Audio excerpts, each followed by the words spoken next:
And we're turning now to the president of Wesleyan University, Michael Roth, who joins us from Monterey, Massachusetts. Good morning to you. Good morning. Good to be with you. I want to pick up on something we were just discussing with the congressman, and that is this instruction to have new scrutiny of Chinese students, but also more broadly, Secretary Rubio said all U.S. embassies should not schedule any new student visa application appointments at this time.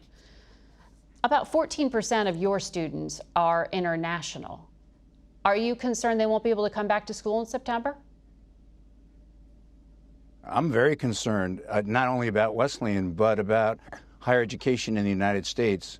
One of the great things about our system of education is that it attracts people from all over the world who want to come to America to learn.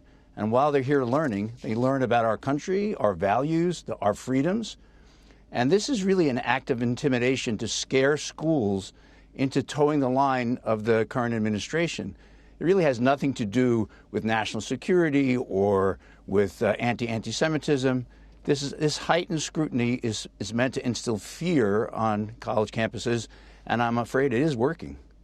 Well, it is noticeable, sir, that, at a time when so many higher education institutions, Harvard, Columbia, Brown, have had federal funding revoked because of their policies, we find heads of universities are fearful of speaking out. Why are you not afraid of speaking critically? Oh, I am.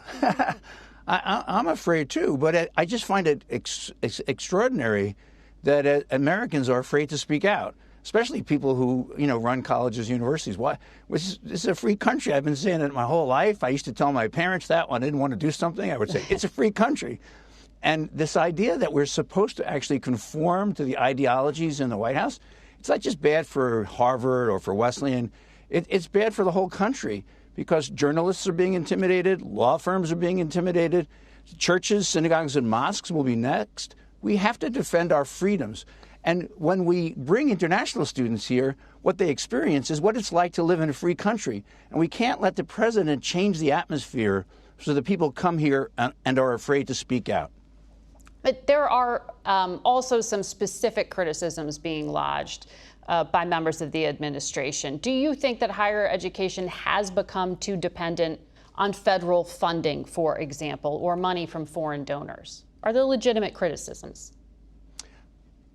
There are lots of legitimate criticisms of higher education. I don't think overdependence on federal funding is the issue. Most of the federal funding you hear the press talk about are contracts to do specific kinds of research that are really great investments for the country. However, the criticisms of colleges and universities that we have monoculture, that we don't have enough intellectual diversity, that's a criticism I've been making of my own school and of the rest of higher education for years. I think we can make improvements, but the way we make improvements is not by just lining up behind a president, whoever that happens to be. We make improvements by convincing our faculty and students to broaden our perspectives, to welcome more political and cultural views, not to line up and conform to the ideology of those in power. But yes, we have work to do to clean up our own houses, and we ought to get to it. But to do it under the gun of an aggressive authoritarian administration, that will lead to a bad outcome. Do you define some of the protests that even Wesleyan had on its campus that were, critical of the state of Israel, for example, regarding the war against Hamas in Gaza? Do you consider them to be xenophobic by definition, anti-Semitic or anti-Jewish? Oh, no, certainly not by definition. There are lots of examples of anti-Semitism around the country.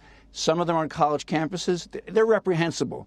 When Jewish students are intimidated or afraid to practice their religion on campus or are yelled at, it's horrible. But at Wesleyan and in many schools, the percentage of Jews protesting for Palestinians was roughly the same as the percentage of Jews on the campus generally. The idea that you are attacking anti-Semitism by attacking universities, I think is a complete charade. It's just an excuse for getting the universities to conform.